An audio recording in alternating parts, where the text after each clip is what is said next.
In this interview with Bernard Keeffe, Clifford Curzon, the famous British pianist, talks about his early days at the Royal Academy of Music in London and his studies in Berlin with Arthur Schnabel. The recording was made in Mr. Curzon's house in Highgate. This is my London home that we're in now, and this is where the main picture collecting is one of my main interests, and the other is gardening. Yes. And there are a lot of interesting pictures Yes, there are quite a few of them in this room. That's an early Monet there, before he was impressionistic practically. That's a Degas. Mm-hmm. That is Corot. And those are two Utrillos there. The one on the left is of the, well, I suppose they call it a maison de santé. It's a kind of hospital, really, for drunkards. Yes. And that's where he went when he'd had a little too much of the good red wine of France, you know. But he must have got out through that gate somehow and painted it. I don't know quite how he managed that. And that altar is the architect's model of the altar in St. Peter's, Salzburg. Actually, Mozart played in front of that. And then there's another Monet, later one there. Then if you go round the room in that direction, you'll see the hand of Chopin, which was in the collection of Sacha Guitry. He had, I think, one of the most famous collections of hands in the world. There's the clue, certainly, to how we should try to play Chopin's music. Really? Yes. What is well, it? it's of such incredible hand of such incredible refinement, yes. And muscular but refined. Might be a woman's hand, but couldn't be. And then that manuscript just beyond it is the last page of the G minor string quintet of Mozart. Yes. So his hand must have rested on that. Clifford Curzon was born in London and, like most children of his generation, learned the piano and, perhaps more unusually, the violin. The main musical influence was my uncle, who was Albert Catelby. This name wouldn't mean anything to your generation, yes. But he wrote a series of very famous light pieces. One was in a monastery garden, in a Persian market, Indian, they had wonderful titles in those days, Indian Maiden's Love Song, and Bells Across the Meadows, and made a vast fortune out of this music. And my father thought this was wonderful, of course, the most wonderful music in the world, and he thought it would be a very good idea if little Clifford could be trained to write music of this kind. And so, of course, I was sent to the Royal Academy of Music, where I became, unfortunately, for him, long hair. I see.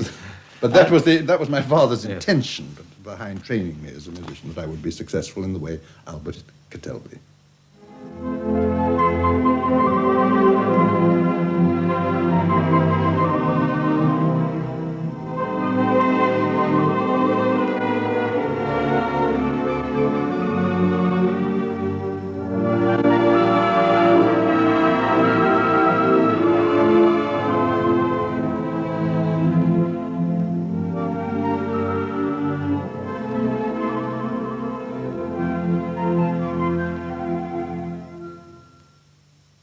I studied composition at the Royal Academy with Benjamin Dale. Yes, I wrote, well, I wouldn't like to think what sort of music I wrote, but I had a shot at composing.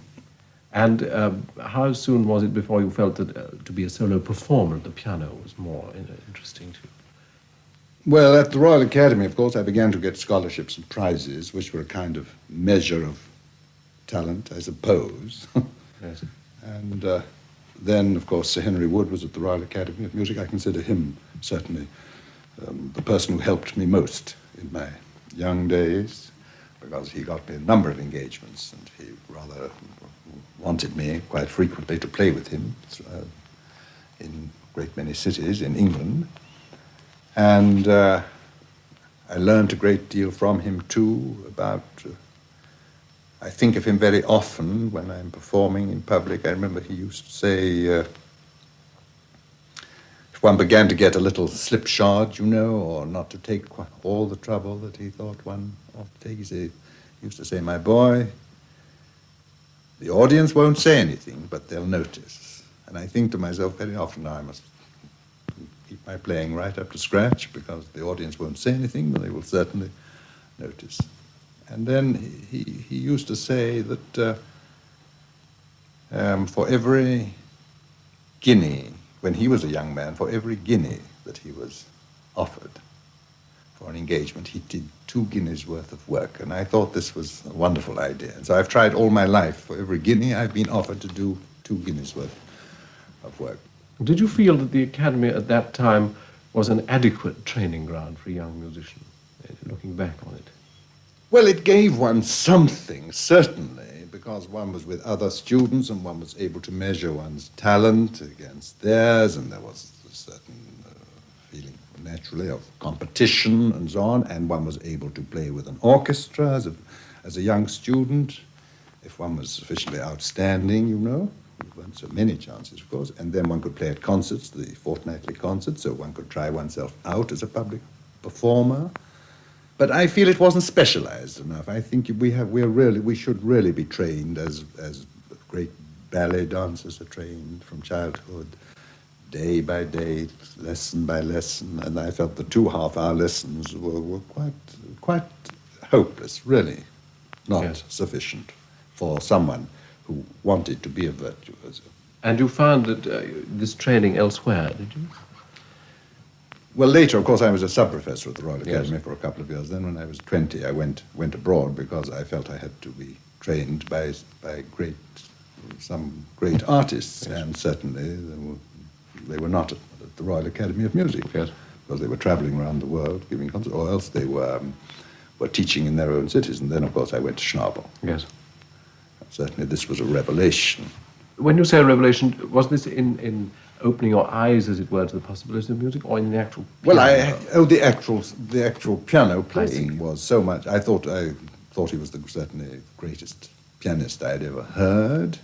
I'd heard all the great pianists, all those who'd come to England during my student days. We used to queue up to hear Paderewski and Bachmann and all these people, but I hadn't thought that a piano could sound as Schnabel made it. I think the people who criticize Schnabel often criticize him because, curiously enough, some things that hundreds and hundreds of pianists can do, he couldn't do.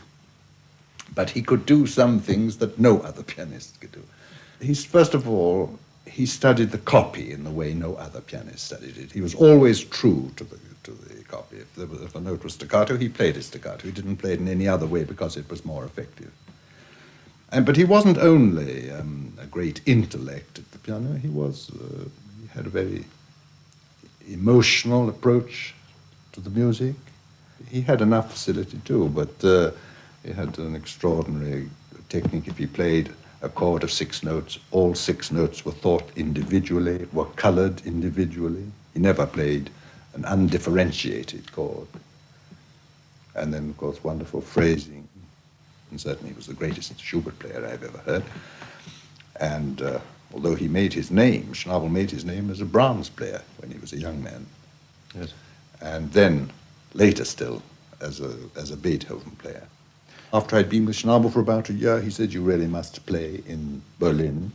And so I gave a recital in Berlin, and this seemed to go very well. So then I went to Paris to study with Wanda Landowska, the great harpsichordist, and with Nadia Boulanger, just music. And so gradually the career evolved. Clifford Curzon is very conscious of the change of style and performance that has taken place over the last 30 years, and talked of the attitude of the giants of his early days. Well, they were concerned with exposing their own personalities through the music. I don't think we do this anymore. You feel that the attitude is a little more intellectual, perhaps, and less concerned with this personality that was the great feature of the pianists from Liszt onwards, really. It probably, too, in the type of music that was played. Well, it has changed. I suppose it's become more serious. I mean, we think back to Clara Schumann's time, when you think that between the movements of a Beethoven sonata, she played light pieces. So we don't do that anymore. On the other hand, earlier than that, in Beethoven's time, of course, there'd been anything up to 5 symphonies or something in one program. Yes. So they were certainly serious enough. But I think Schnabel was responsible for the change in the direction of more seriousness in programs. He used to rather amusingly say that the difference between his programs and the programs of other pianists was that his programs were boring also in the second half. Because up to that period, they had played Liszt rhapsodies and this kind of thing. I have nothing against the Liszt rhapsody. I think marvelous pieces. I happen to like this composer very much, and I think it can be played as serious music. And it can sound wonderful. I certainly have a favorite composer, but by that I don't mean I think he is the greatest composer, because this is. But I suppose it's a question of affection, or I mean, I love Schubert's music more than any other music. Yes. But I certainly don't think he was the greatest composer, if one can say that. So. Is this in his in all his music or just the piano music? No, all his music. Do you feel that in his writing for the piano that he displays particular qualities? One thinks of him as a great composer, clearly, but of course one doesn't think of him as primarily as a pianistic composer. But do you feel that he had a strong... Well, it was in a way very pianistic. It is very pianistic, inasmuch as he doesn't sound like any other composer when he's played on the piano, does he? It's very curious. You know at once whether a piece is by Schubert or not. Therefore, one has the feeling that he really was a very pianistic composer. Yes. It's extremely difficult music to play. Really? Extremely difficult. It doesn't lie under the hands. It makes far greater demands on one as a musician. For instance, the music of Chopin and Liszt is much easier because it almost always fits the hand. It's more truly pianistic in this sense. Yes. Whereas wonderful as Schubert's music can sound, it has to be made to sound, I think. Yes. And in your own playing, do you favor Schubert? Do you feel that you like to play a great deal of Schubert? I rarely play a program without something by Schubert, very rarely. And in listening to the other music of Schubert, is there anything, did you particularly respond to the songs, for example? The songs are wonderful, yes. Certainly, yes. The clue to a great deal of his music. Yes.